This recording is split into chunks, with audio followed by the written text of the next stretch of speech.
And everybody, welcome back to the Constitutionals Podcast. I'm your host, Chad White. If you didn't know, there's a premiere podcast for the website, cpluscomedy.com. Like I just said, it's a website. Go there. Again, not texting. I have 0 people to text in my life.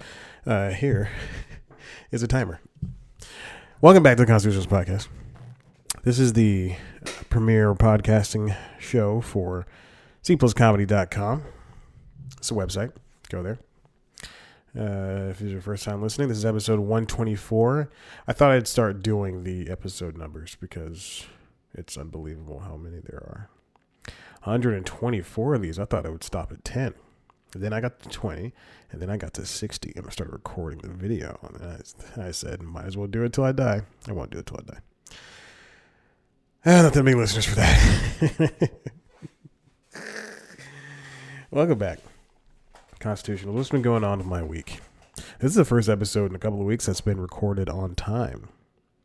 On a Thursday evening. As everybody heads out for Thirsty Thursday, your boy stays in at 7 o'clock, 7:36, after watching an episode of Glow that was too long. 42 minutes. And it's a half-hour comedy. That's the issue with these streaming shows, man. They overstay their welcome. Unbreakable Kimmy Schmidt, Glow, BoJack Horseman does it. These are all Netflix shows. Let's name something on Hulu. Speaking of Hulu, I've been watching a show called This Way Up. It's a very wonderful show from the British Isles. From the British Isles. Like I said, it's over there on the Hulu. Of course, it's an imported series on Hulu, but it's the only place you can watch it. And it stars Aisling Bea. I think that's actually her name. Aisling Bea or Aisling Bea. And it's great. Sharon Horgan's in there, Aisling, and then some other people. And let me just... It's like Fleabag, except she has a name. And... oh boy, she doesn't talk to the camera. I'm sorry. I had to remember if she did or not. And she's trying to... Fleabag's initially not trying to do better, but Aisling Bea's character is. It's a 2019 British comedy drama. I don't know what we're calling it drama. The women over there can pump something out. The series is set in London and is about a young, single Irish Catholic woman, Aisling, who recently had a nervous breakdown. She teaches English to a second language to people. Sharon Horgan plays her sister. And at first, I thought Sharon Horgan was just going to be there as a cameo of some sort, but she's not a cameo. She is the sister and one of the main characters. And then Chris Gere's in the show as well. You might know him from. I just moved the microphone. You might, of course, know him from one of the greatest half-hour sitcoms, or not sitcom, comedy show. It's called You're the Worst. I forgot the name for a little bit. That's why I was stretching it for a while. This Way Up is a great show. Very wonderful. Like I said, it's reminiscent of Fleabag and its execution. There's only 6 episodes. And I wouldn't doubt if next year or the year after that they came out with series 2. And it's very funny. I think it's more comical than Fleabag. Why am I comparing these two shows? Made by 2 great women. This Way Up, go watch it. Over there on the Hulus. It's wonderful. This show has been going on for about 3 minutes now, and I don't know what in the world I said for the last 45 seconds.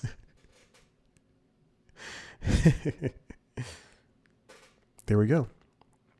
There's that. All right, let's move on to the first story. Latino representation is down in Hollywood. This comes from The Wrap. A lot of people reported on it. Because this is another one of those, whatchamacallits, these studies done by the Color of Change. Not Color of Change, it's the USC Inclusion Initiative. Let's get into it. From The Wrap. Written by Trey Williams. Latino community largely ignored in Hollywood films, new study finds. Only 3% of the top 100 grossing films from 2007 to 2018 featured Latino actors in lead or co-lead roles, according to a new study conducted by USC ANNENBERG's Inclusion Initiative in partnership with the National Association of Latino Independent Producers. What's more, only 4.5% of all speaking characters across all films were Latino, despite the demographic representing the largest ethnic group in America. Latinos make up 18.3% of the U.S. population, and according to the study, 77% of the 50 U.S. states and 2 territories have populations with a higher percentage of Latinos than what is currently seen in Hollywood films. The study also dove into an analysis of the stereotypes of the speaking roles Latinos often get in film, finding their roles are typically portraying characters who are poor, isolated, or criminals. Now you might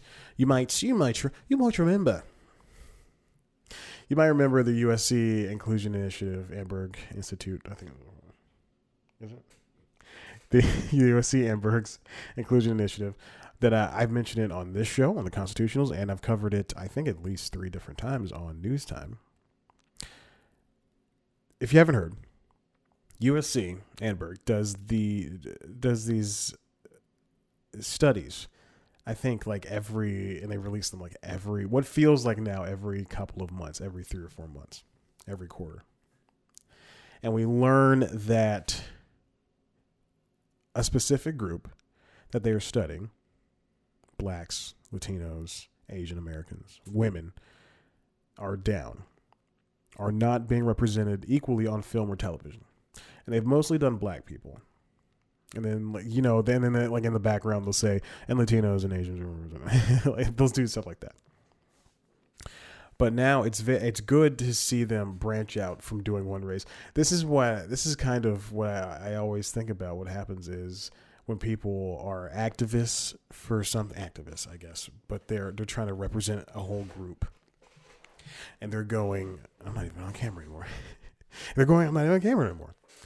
And they think that representing one side of the one minority group is it's going to help everybody. And I don't know if that's exactly what they think, but that's kind of how it comes off. Like when you say, this is so difficult to put because I can see it in my head, but it's not coming out of my mouth. But whenever you see I'm stepping on some toes here. Whenever I hear that, in a podcast, like Throwing Shade, Brian Safi and Aaron Gibson, they mostly do. So Throwing Shade is a podcast where Brian Safi, who's gay, and Aaron Gibson, who's a woman, and they do stories. They pick a story each. And Brian's is typically, it's specifically, they say this in the theme song, LGBT issues, women's issues, can you handle it? And then they get into the theme song. And they only hit those 2 things most of the time. They do hit, I'm not saying that they don't. I would say 60%, 70% of the time, it's women's issues and LGBT issues. And then the other 30% is race. But they can't speak to race because they understand that they are 2 white people. And that would be 2 white people talking about race. So that's what I was trying to say. And so what happens when they can't speak to the situation? I just turned on the, for those not to know, I'm wearing headphones that are noise canceling. I just turned on the noise canceling and it just got very, very quiet in here. I could hear echo before and now I can't. But what happens when one group is lifted up, i.e. women, and then another group is not? Another group that is equally in the same position. Title. So you get to these points where you're fighting for one side, but then there's other sides. Like when this is again so difficult to say, because you could just, again, it's impossible to fight for everybody at once, because that would be the worst mistake. You can't just go, they're shooting black people. And also Latinos can't get in across the border, and the Jews, you know. You sound insane. You sound like Bernie talking about healthcare. Let's keep going. This is from Stacy Smith, Dr. Stacy Smith, who leads the Annenberg Inclusion Initiative most of the time. The Latino community has not been prioritized, and it is imperative that we shed light on the glaring reality of Latino representation in film. NALIP Executive Director Ben Lopez said. I'm sorry, Stacy Smith's coming up next.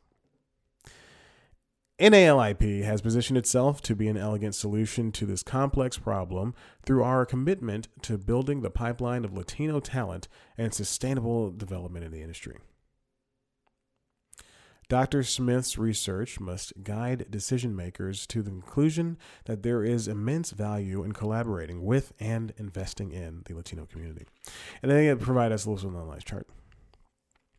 It's the overall percentage of Latino characters, which is 4.5%. And these are in movies for the past 11 years. So from 2007 to 2018. Total number of characters, 47%. Oh, I'm sorry, excuse me, 47,268. And then the lowest percentage were in 07, 09, and 2016 with 3%. And the highest was 2017, 2011 was 6%. And then everything just kind of fluctuated between 3 and 6%. It doesn't get any better behind the camera either. When looking at 1,200 of the top grossing films from 2007 to 2018, the study found that 4% of the U.S. directors were Latino. In the same batch of films during that one period, 1 out of every 1,335 was Latina. And then, of course, you know, think of the Latino directors that you know: Alfonso Cuarón, Guillermo del Toro, and Alejandro Inarritu. So excuse me, Jesus, I don't know how to pronounce his last name. And those are like the mega ones; those are the huge ones. But then you think about indies, you think about, and I know they didn't mention TV shows in that graph, but you think about TV shows, and the numbers just don't add up; they don't fit. And it's the same thing, and you can choose the same quotes from when they did Black People last year, 2 years ago. Not many people are getting work, getting the jobs, and it's unfair. It really is. The Latino community is not being prioritized, as that Ben Lopez said. Like, imagine if you don't see what the issue is, imagine if you were in a position to, I don't know, what's a job that's comparable to this? What? I don't know. But imagine if you were in that position. Imagine if you had all of this, what people thought you had this power. People thought you're going to do great things, and you can't even get looked at. It's ridiculous. And there are just, and I think what the issue is, especially in comedy, this is how it ties back to comedy, cpluscomedy.com. Especially in comedy, it's very hard, especially if you're a writer. Let me back that up, and comedy writer, whatever.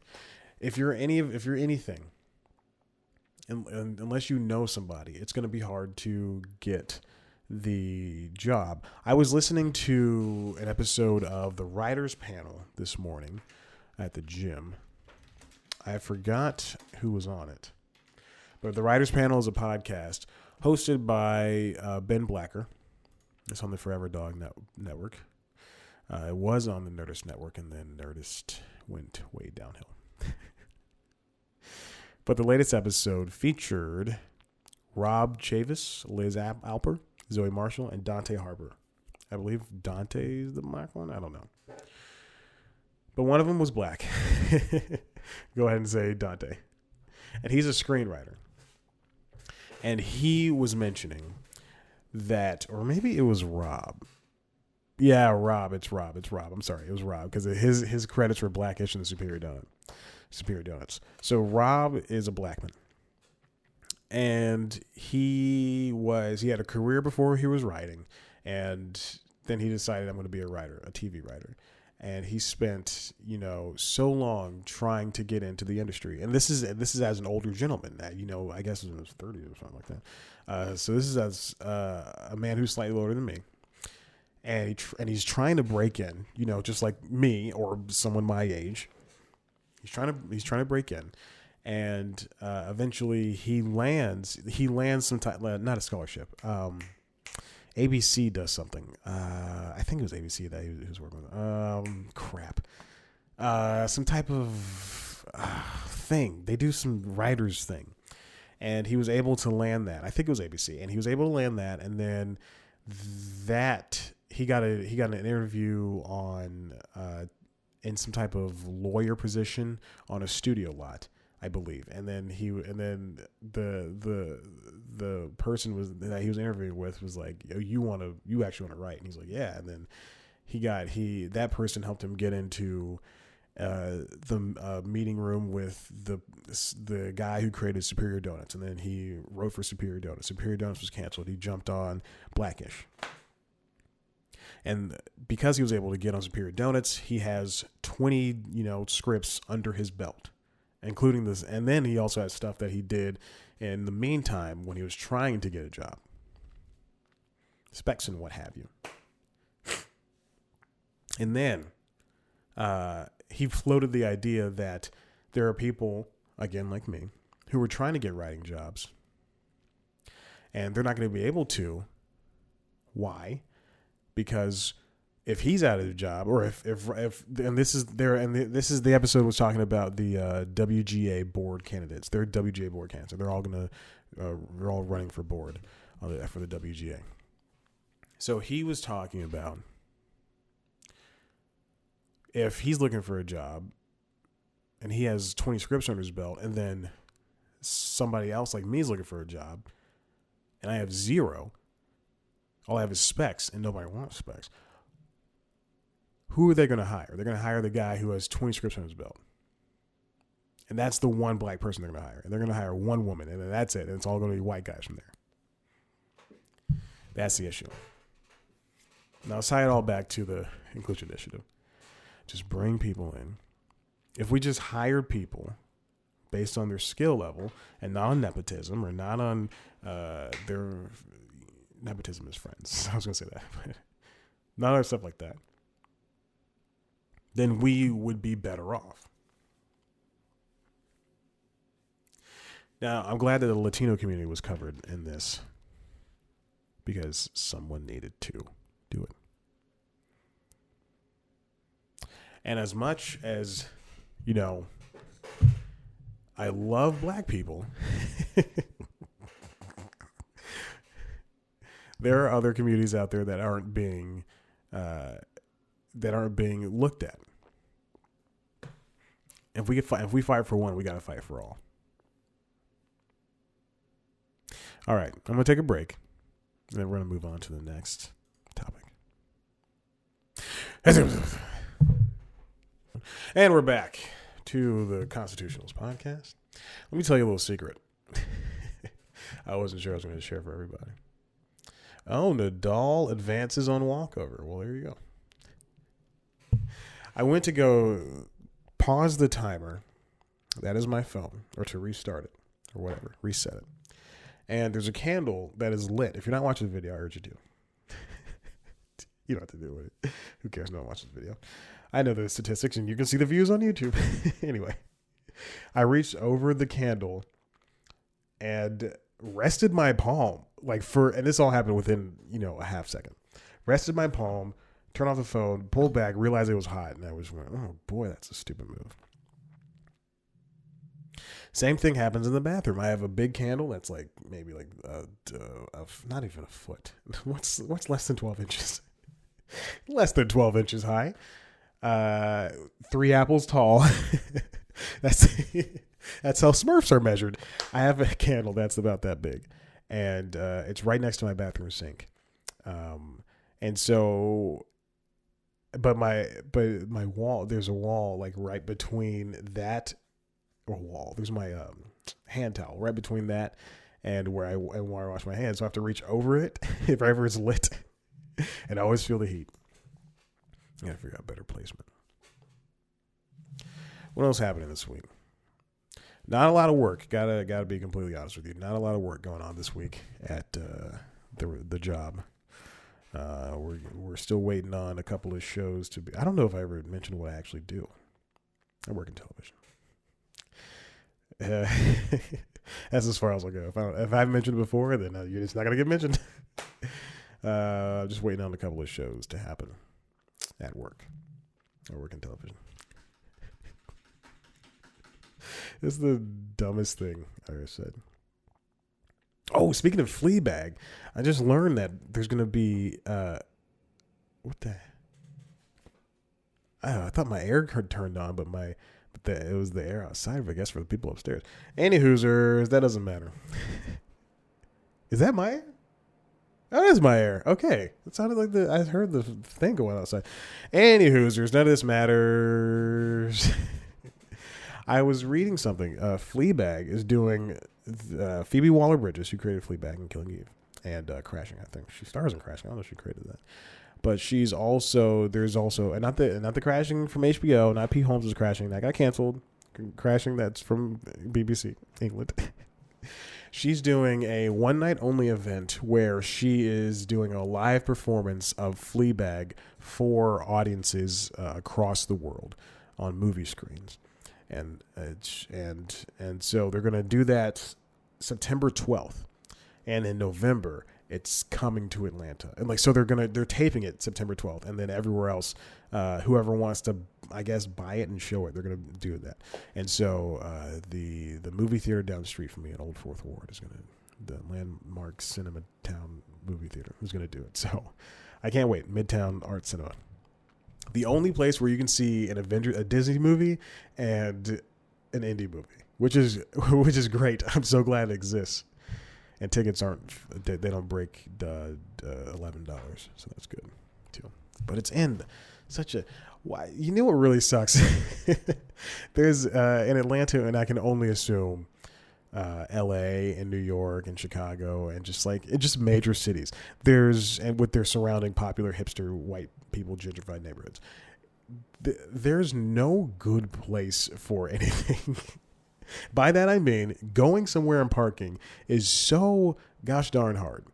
The Whole Foods in Old Fourth Ward in Atlanta, east of downtown, which is 5 or 10 minutes east of downtown, is so it's just blood curdling. It's hard to get into, and it's hard to get out of because it's so popular, it's so packed, it's so dense. And in that same plaza, there's a Home Depot, a GNC, several massage places, a CVS, Starbucks, and then homeless people hang out there too. So it's just, and then it's across the street from Pond City Market, which is just a bunch of. It's a giant indoor strip mall, with foods and boutique shopping. It's a boutique palace, and then the people go there, and then it's all walkable from Piedmont Park and all these different places, and it's just so hard to get to everything. Trader Joe's is always busy down here, but if I go to Trader Joe's in the rich part of the town, Buckhead, right near where I work, I should stop giving out exact details of things. Who cares? Only 100 people listen to this. It doesn't matter anymore. Which is, that's a good number. Shut up. But if I go to the Buckhead Trader Joe's, there's two in Buckhead. You don't know where I work yet. Then it's not that busy. I go on a Friday at 6 p.m. Oh, that's too much. That's too much. Let's get into the next story. Final story. YouTube says it won't negotiate with the YouTubers Union. This comes from The Verge, written by Bijan Stefan. YouTube says it won't do business with the YouTubers Union, a year-old organization that aims to support creators on the platform and bring them together to push for creator-friendly changes. Quote, we explained to the union in great detail what YouTube is doing in terms of transparency and support for YouTubers, a YouTube spokesperson said in an emailed statement. But we have also made clear that we are not going to negotiate the demands.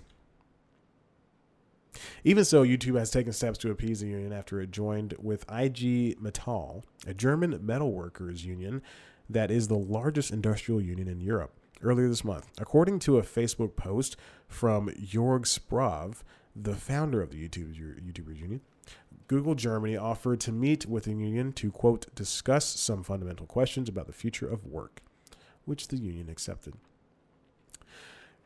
I'm going to read this last one. YouTubers have tried and failed to unionize in the past due to the difficulty.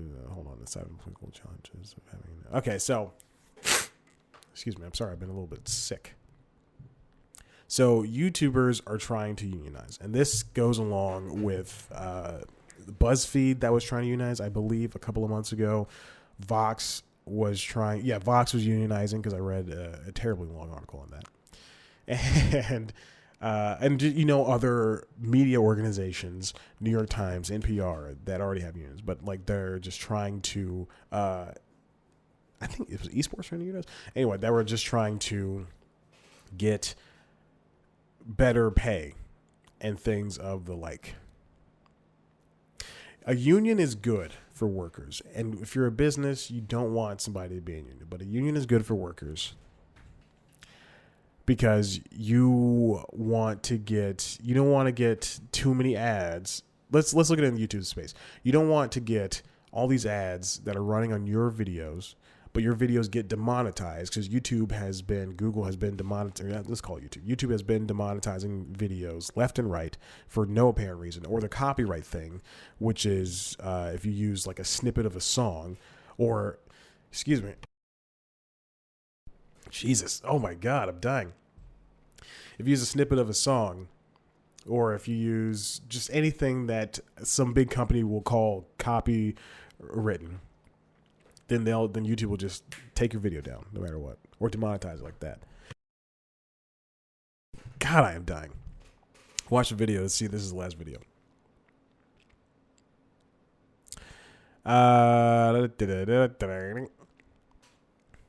Sprav claims YouTube folded to its pressure by changing its rules around monetization. For its part, YouTube doesn't seem to disagree.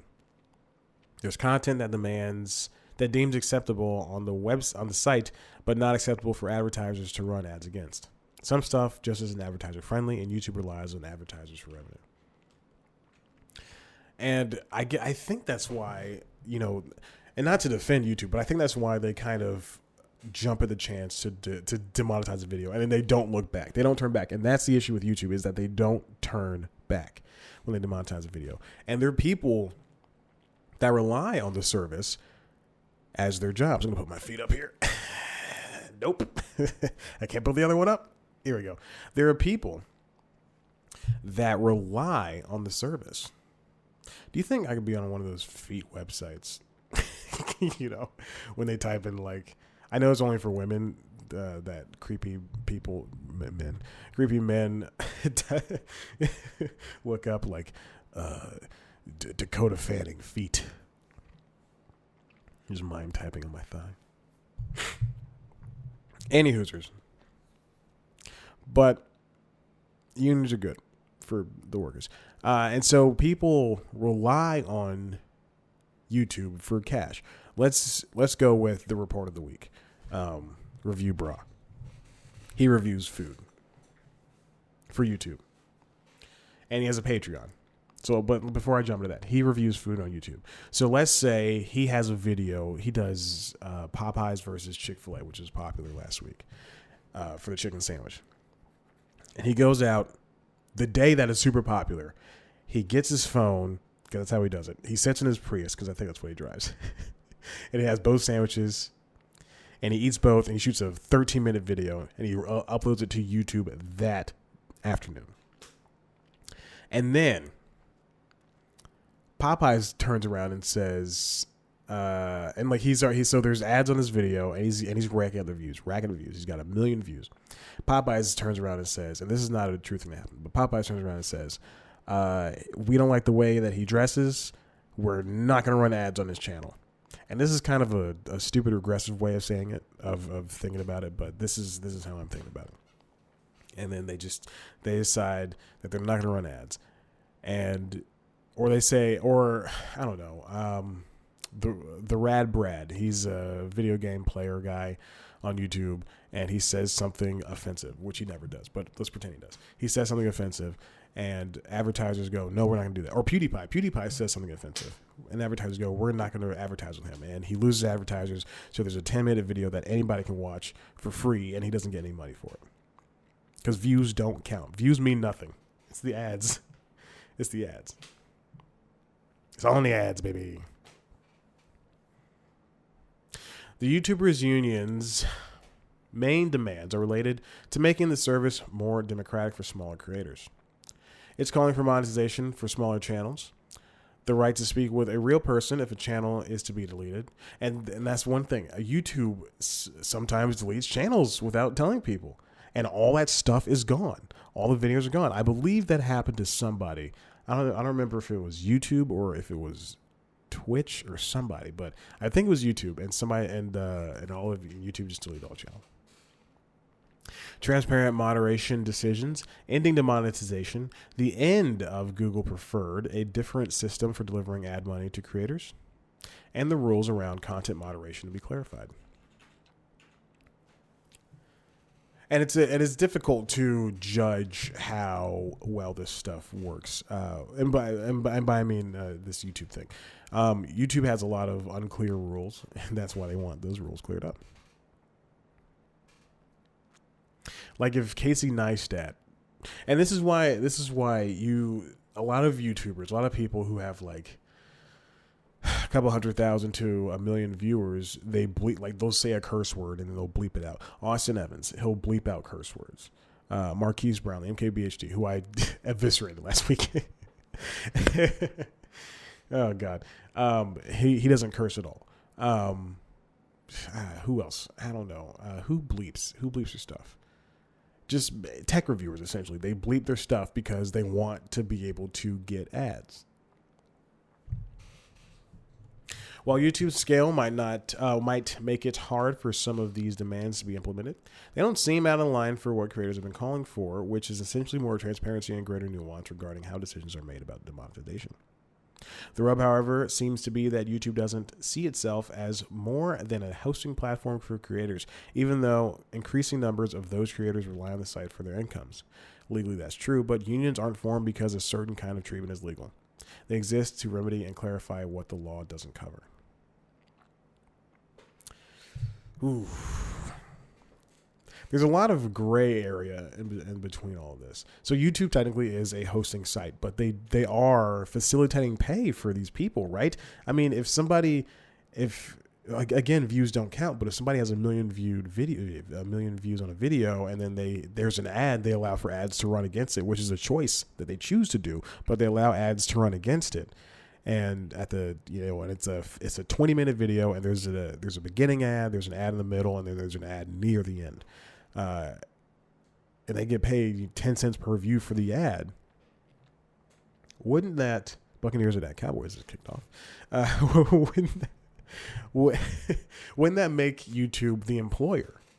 Does the check not come from YouTube? If you have 250,000, 500,000, 750,000, 1 million subscribers on YouTube, does that not give you? Does YouTube not send you a button, a special podium that says, hey, guess what? You did it. You got this many subscribers. You got a gold play button, a silver play button, a platinum play button. YouTube is more than a hosting site. So I just went from thinking it was just a hosting site to it is kind of an employer. It's the middleman. It's the facilitator between the ads. Because if Austin Evans, if he was reviewing stuff on YouTube, Dell wouldn't like Dell wants to say we're gonna give the Dell XPS 15 every year to people and give them to a cover for a couple of weeks, let them review it, and they'll send it back, because that's apparently what happens. I thought they gave it to them and let them keep it, but they don't. Dell's like, we're gonna send you this laptop. Who should we send it to? Who's on the rise? I'm sorry, I've just been coughing. Who is on the rise? Austin Evans, John Redinger, MKBHD, Crystal, Mobile Tech Review, Flossie Carter. Linus Tech Tips. That's what's going to happen. Samsung Galaxy Note 10. We sent it to all the tech people. Video games. Ubisoft wants, I don't know. What games are coming out? Oh God, I don't know what games are coming out this year. Nintendo wants Jesus. Fire Emblem, Three Houses. Nintendo wants that reviewed.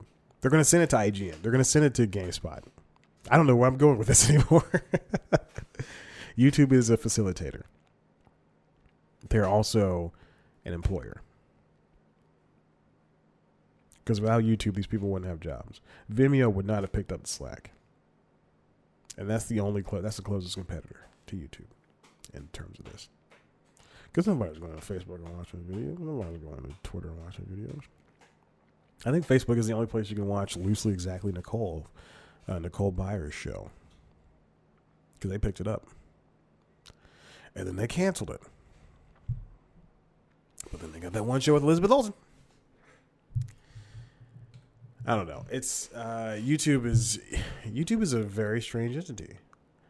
Because it's part of one of the biggest companies in the world, and yet it doesn't see itself as anything but until they have you're gonna subscribe to YouTube Premium. Well, we'll give you Google Play Music for free. Speaking of that, YouTube Premium finally, and I think I mentioned this. Their YouTube Premium is not going to be the service as we know it anymore. YouTube Premium is you pay $10 to YouTube, to Google, whoever, per month, and you get access to all these shows. So it's a streaming network, streaming platform. You get access to all these YouTube Premium originals. But then the shows didn't perform as well, and YouTube's like, all right, we're gonna do ad supported now. And some of the shows have gone in front of the paywall. Cobra Kai, Impulse is going to happen. On Demand with Liza Koshy on Demand, whatever that show is. But it's going to be ad supported. But then if you still pay for YouTube Premium, hey, guess what? You get to watch that stuff without ads. It's so stupid. Hey, listen, if you like what you heard here, head on over to the website, cpluscomedy.com, where there's a couple interviews. Hopefully I got another one coming out soon. I don't know. I already sent the questions. This is an email version of somebody I've already spoken to. Good person, though. And then you can also, if you want to see a video version of this podcast, head on over to the website, youtube.com/cpluscomedy. Speaking of YouTube and websites, you can see a video version of this show, plus a backlog of episodes, plus the greatest show that I do, News Time. News Time is a weekly news show, like The Daily Show, but way less funny. Choose one topic, cover it hard. This week's episode, oh no, I forgot. This week's episode,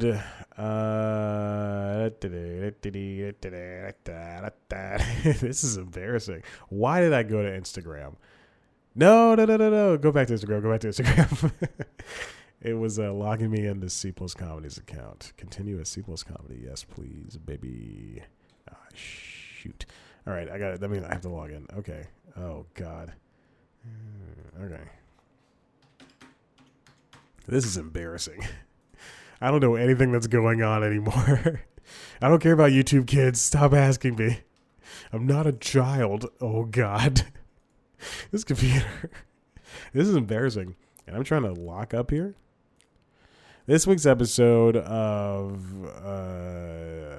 News Time was the Disney Expo. All that for nothing. 10 years of Disney Expo. It's Disney's Expo, biannual. A lot of big stuff happened. Anyway, check it out. It's a good video. I did a good job. Check it out. What else we got going on? Hopefully a new show on the horizon. It all depends. I don't know. I was thinking about it. It all depends. It's a podcast with writing element. Actually, I have two of those on the back burner, but I don't know. I really have to decide because that crap is really hard about what I want to do. Anyway, that's it. All right, I'm going to hang up. Thank you so much for listening. You're the best. Follow us on Twitter and Instagram at Simples Comedy. Me on Twitter and Instagram at @ChadBlackWhite. Like us on Facebook. Subscribe to News Time and youtube.com/SequelsComedy. All right. Hang it up.